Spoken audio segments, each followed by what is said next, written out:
Hey there, everybody.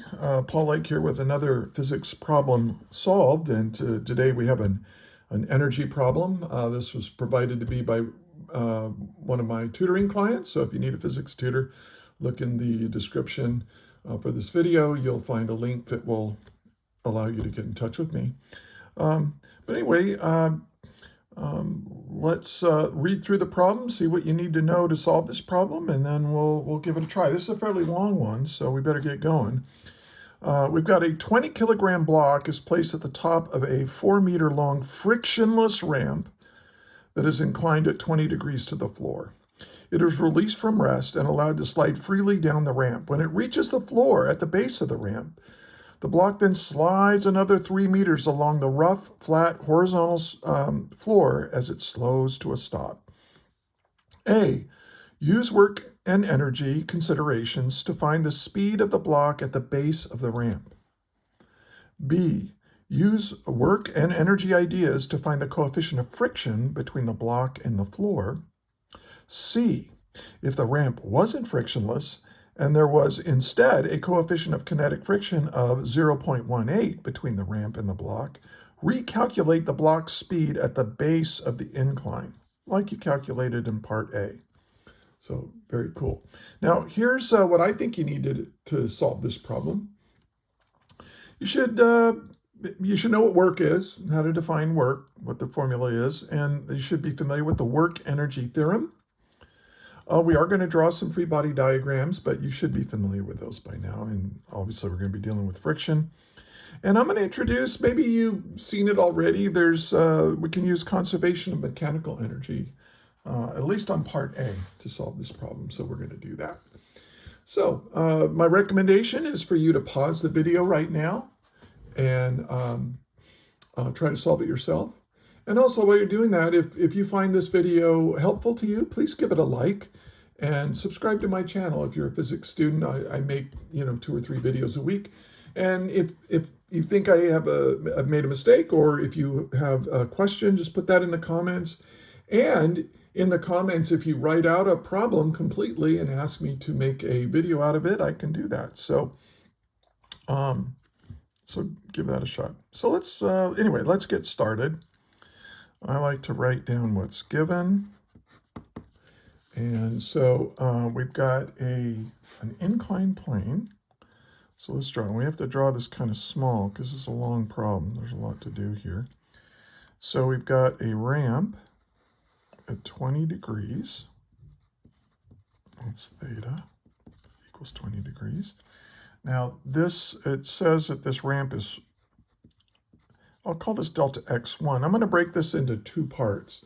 The part where it's sliding down the ramp, and then the part where it's sliding to a stop. So here's my ramp, and sometimes if it's a rough surface, I'll kind of make it look rough like that. And this is 4 meters. Let me kind of make this bigger. And then, and the mass of, here's my block. And it said that the mass of that was 20 kilograms. Okay, and at least for part A, mu equals 0, right? It's frictionless. So sometimes the way I write that in a problem is just like mu, the coefficient of friction, equals 0. Nice way of saying no friction. Okay. And then it's going to we're going to release it from rest. So I'll say V naught equals 0. And that's going to slide down here, and then it's going to reach a certain speed here. And we're going to say this, I'm going to call this V1. Since this is V0, or V at time 0, this is going to be V1. And then it's going to slide to a stop. And I'll call that V2. And I'll say V2 is equal to 0 right here. And then this was delta x2. And I'll call that 3 meters, right? Because they said that was 3 meters long. From here to here. 3 meters. Okay. And I think that's everything that was given. Yeah. And then, and so what are we trying to find? Well, for part A, we want to find the speed at the base of the ramp. So we're looking for V1. And then for part B, use the work energy ideas to find the coefficient of friction between the block and the floor right in here. So that'll be mu, and I'll call it mu2. So we want to find that. And then for part C, if mu, we'll call this mu1, right? Because it's for the first part of the problem as it's sliding down the ramp. We want to find V1 if mu1 isn't, instead of being equal to 0, it's equal to 0.18. Okay, so hopefully this all makes sense. And let's get started. So let's solve part A. All right, so now I'm going to use the work energy theorem. Okay, work energy theorem. And the work energy theorem simply states that if the work done by the net force, and you can say it that way, you can say the work done by the net force or the net work done on an object will be equal to that object's change in kinetic energy. So this is something you really need to know.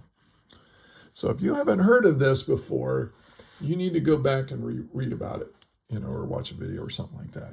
Go back and study it. So we're going to use this. Now, what this says is that this is the work done by the net force on this object. So so we have the net force acting on this times delta x1. Now remember, work is the magnitude of the force times the magnitude of the displacement times the cosine of the angle between them. And it's not this angle theta. I'm just going to, I don't know, I'll use alpha, I guess. But since the, well, I actually, instead of alpha, I'll just put in what the angle is, because the net force has to be down the incline, and the displacement is down the incline. So if the force and the displacement are in the same direction, that's an angle of 0, and the cosine of 0 is 1.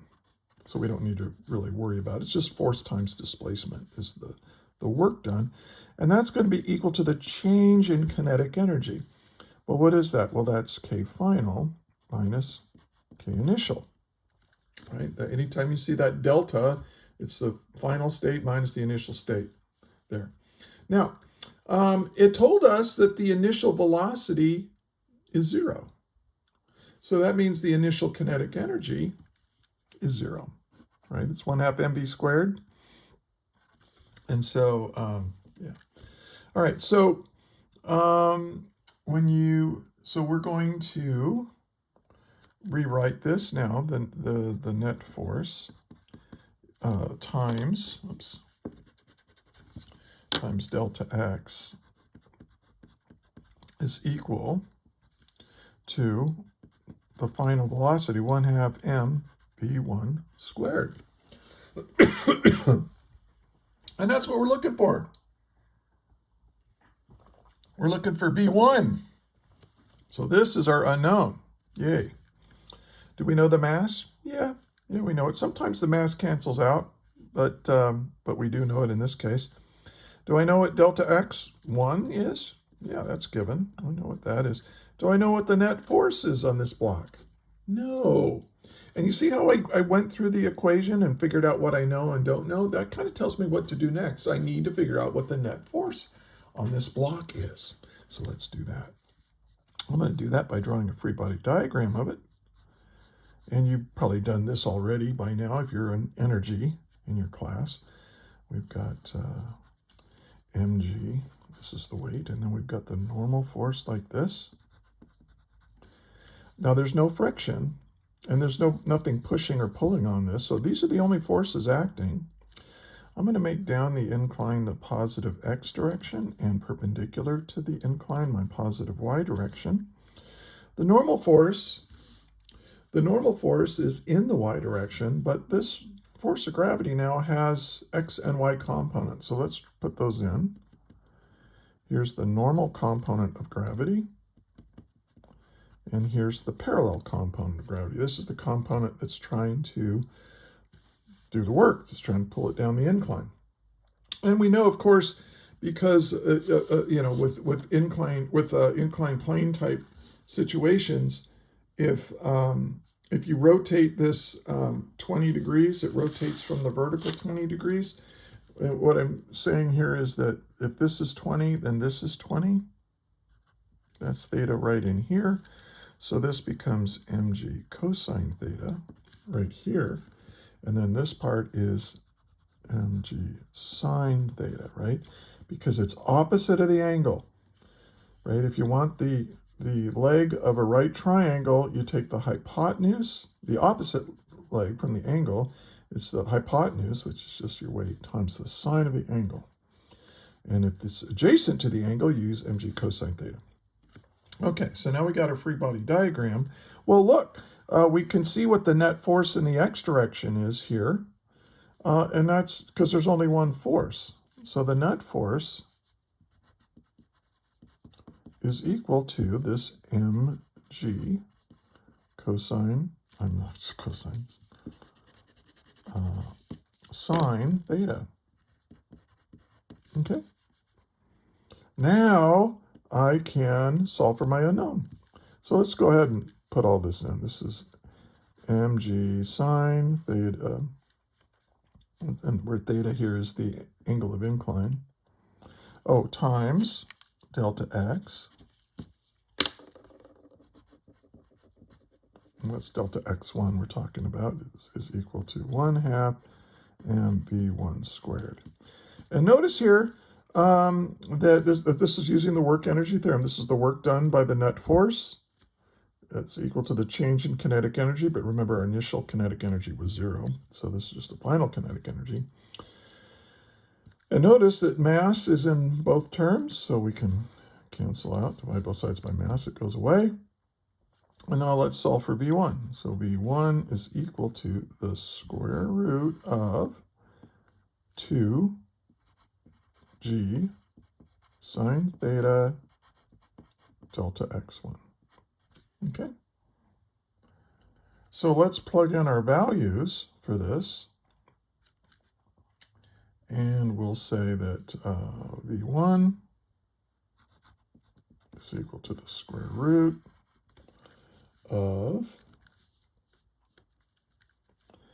2. And then what is g? Well, it's 9.8. I'll use meters per second squared here. And sometimes I use newtons per kilogram, but in this case, meters per second squared works nicely. Times the sine of 20 degrees. And then don't forget your delta x, 4 meters. And when you plug all that in your calculator, we get our answer. V1 is equal to 5. This is what I got, 5.81 meters per second. Okay. Now, so this is using the work energy theorem, and we got to our answer. But the work energy theorem is kind of a lot of work. Pardon the pun. Look at what we have to do. We have to figure out what the net force is, draw a free body diagram, multiply by that, set that equal to delta K, solve for that. Not too bad, but there is a somewhat easier way if you understand the conservation of mechanical energy. So hopefully you've had that in your class. But I'm just going to solve it using that method right here. So this is the work energy theorem method. I'm going to use the conservation of mechanical energy. I'm going to use that method right here. And I don't need much room to solve it, because here's what it says. The total mechanical energy initially is equal to the final mechanical energy if the only forces doing work are conservative forces. Now, if you don't know what a conservative force is, it just means, hey, a conservative force, when it does work, it doesn't change the total amount of mechanical energy. It just changes how that energy exists within the system. Now, there's two main ways in this kind of a problem. Mechanical energy is defined to be the initial kinetic energy of my system plus my initial gravitational potential energy of my system. There's also elastic potential energy in energy problems, but obviously in this problem, there's no springs, there's no elastic material of any kind. So we're just going to say this is my initial mechanical energy, is my kinetic energy plus my gravitational potential energy. Now, the only force doing work here is that component of gravity that's pulling it down the incline. And as it does that, all that work done by gravity, is turn gravitational potential energy into kinetic energy. And since mechanical energy is the sum of those two, the total isn't going to change. So, and then when we get to the bottom here, well, we're going to have the final kinetic energy plus the final gravitational potential energy. And that's going to be my final. Now, when I start at the very top and release it, the initial kinetic energy is 0. It's not moving, so it has no kinetic energy. But it does have height. Remember that, and if hopefully you've learned this, that gravitational potential energy is measured by mgh, where h is the height within that gravity field. And that's all we got. When we start up here, all it had was gravitational potential energy. And then at the end, here, it has no more height. It's at the bottom. So my gravitational potential energy is 0. But I do have kinetic energy, right? It's moving, and that's 1/2 mv, and I'm calling this v1 squared. Oh, look, the mass cancels. And look, now I can get to my answer. v1 is equal to the square root of 2gh. Okay, well, not quite done yet because I don't know what the height is. But if I look at the geometry of this problem, I can see that my height, I know this angle, and I know that this is 4 meters. So I can say that this height, h, I can squeeze this in here. I can say that h is equal to the hypotenuse, 4 meters, times the sine of this angle here, right? Because we're trying to find the opposite, so we use sine. Now let's plug in all our values and figure out what v1 is. It's the square root of 2 times g, 9.8 meters per second squared, times h, which is 4 meters, times the sine of 20 degrees. Well, take a look. Take a look. That's the same thing I wrote up here using the work energy theorem. And so I get the same answer. That's cool. And this is a lot easier, isn't it? So if you know when to use this concept called the conservation of mechanical energy in a problem, it could save you a lot of work. It's much easier to do.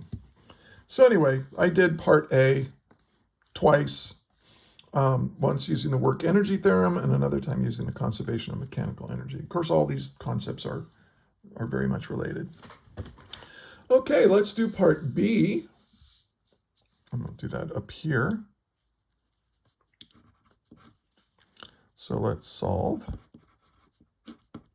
Now in part B, it says use the work and energy ideas to find the coefficient of friction between the block and the floor. So here's what we've got. We've got the block right? And it's on this rough surface, and it's sliding to a stop. But we know that it starts off with V1, all right? It's moving with, we just calculated V1. And it comes to a stop, so V equals 0 here. And yeah, we'll call it, well, V2, but it doesn't really matter. And this has some coefficient of friction, and this was 3 meters. I'm kind of redrawing what's given. Now, what I need, I'm going to use the work energy theorem once again on this. I'm going to say that the work done by the net force is equal to the change in kinetic energy of my object. Well, what's the net force here? Let's go ahead and draw a quick little free body diagram of my block while it's sliding on this floor. I've got gravity. I've got a normal force supporting the weight. That's the floor pushing up on it, supporting the weight. But because it's sliding to the right, we've got a friction force to the left. And this is my force of friction. Well, let's figure out how much work is done. I think we can see here that the force of friction is my net force. So the work done by this force of friction, so magnitude of the force times delta x2. Now here, really pay attention right now. This is a big deal. Times the cosine of the angle between the force and the displacement. I don't know, let's call that alpha for right now. All right, and then that's going to be equal to K final minus K initial. But of course, K final is 0, isn't it? Because it comes to a rest. Now, and then we have minus K initial. But let's get back to this angle. The force is to the left, but the displacement is to the right. So the angle between the force and the displacement is 180 degrees, isn't it? So this is really well, I'll rewrite it. The force of friction times delta x2 times the cosine of 180 degrees. Well, that's -1. I'll just rewrite it again. -1 equals negative K initial. Well, look what that allows me to do. It allows me to cancel out that minus sign. Okay, well, now look, we have to keep in mind what we're trying to find. We're trying to find this coefficient of friction. But it's in here, right? It's in that force of friction. That's mu. The force of friction here is mu times the normal force. But what's the normal force? See, now you should have done this long enough now where you can kind of skip a few steps just by inspection. Oh, okay, the normal force is just supporting the weight. So the normal force is equal to mg. And this is times delta x2. So this is the work done by, this is the force of friction times delta x.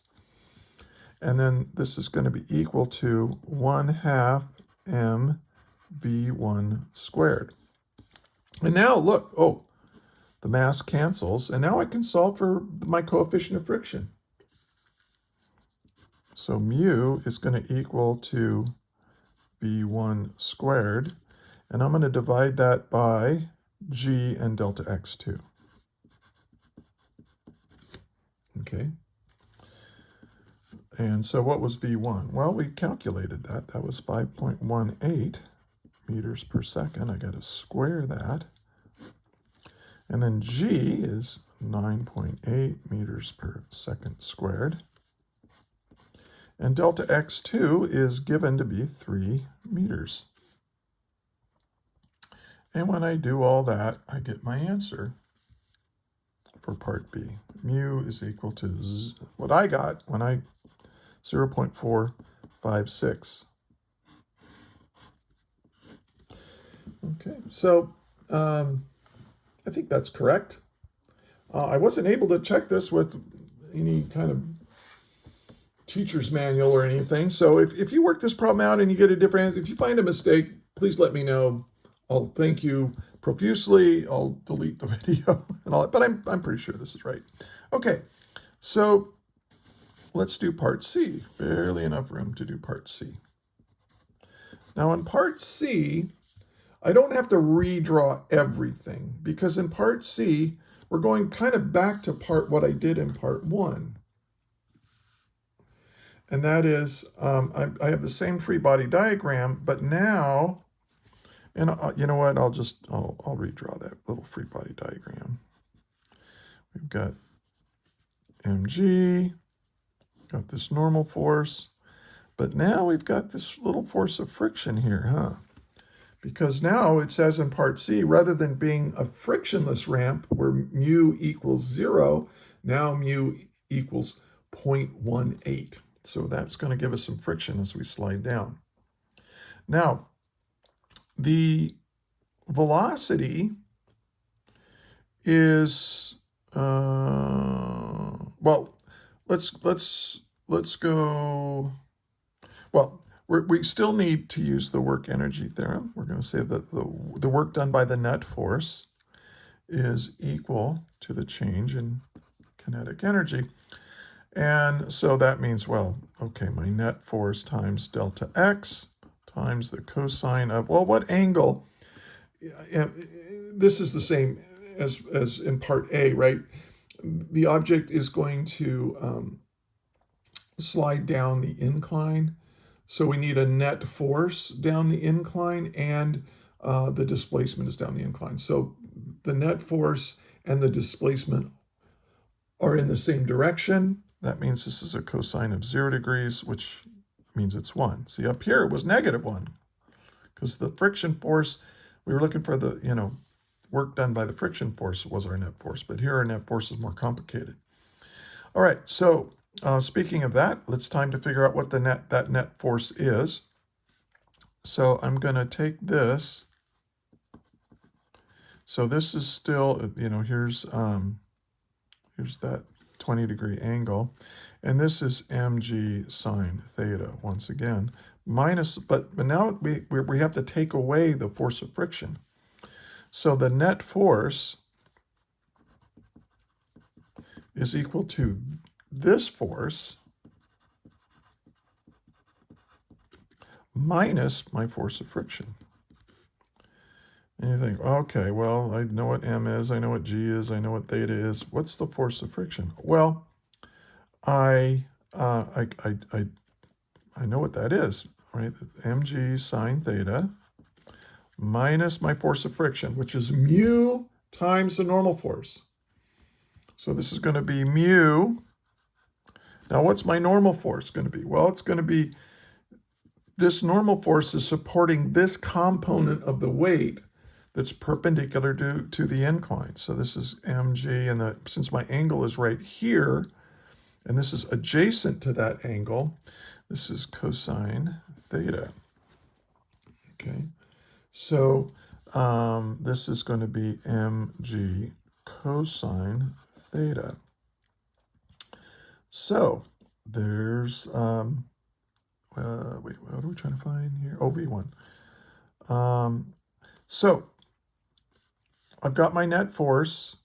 Let's figure out what here's my net force. So I'll rewrite it here. I'll just bring the mg out though. I've got an mg in both terms. mg times sine theta minus mu cosine theta, right? So this is my net force times delta x, 1, which we know is 4 meters.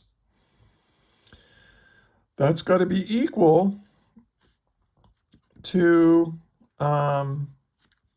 delta k. Well, we know that that's k final minus k initial. Let me do that up here. K final minus k initial. But we know that k initial is 0 once again, because we're kind of repeating what we did up here. We're starting from rest. So the initial kinetic energy is 0. And so this is going to be 1/2 m V1 squared. That's my final kinetic energy. And there's V1 again. Oh, look, mass cancels out. That's kind of sweet. And let's just solve for V1. So I'm going to have all of this. It's just 2 times all of this. So this is 2g sine theta minus mu cosine theta. Okay. Oh, don't forget delta x. Don't forget that delta x. I do that. It's really easy to make little mistakes on problems like this. Okay, so we'll put in our values now. 2 times 9.8 meters per second squared. The sine of 20 degrees minus 0.18, right? This is given to be 0.18 times the cosine of 20 degrees times 4 meters. And when I did all that, plug that in your calculator, you get 3.68 meters per second. Nice. Does this make sense? Well, compared to my other answer when there was no friction is faster. And that's what you expect, right? If the friction is taking some of that energy and dispersing it into the environment through heating and internal energy and all that kind of good stuff, so you're not going to have as much kinetic energy. So you're going to be moving slower. All right, so here's the whole problem. Pretty long problem. Gosh, a 30-minute video. Sorry about that. But a really, really good, solid problem. And so I hope this helps. If it does, again, please give my video a thumbs up. And I do tutor students in physics. I have very reasonable rates. And check that out in the notes for this video. And hey, I hope to see you next time. May the net force be with you always.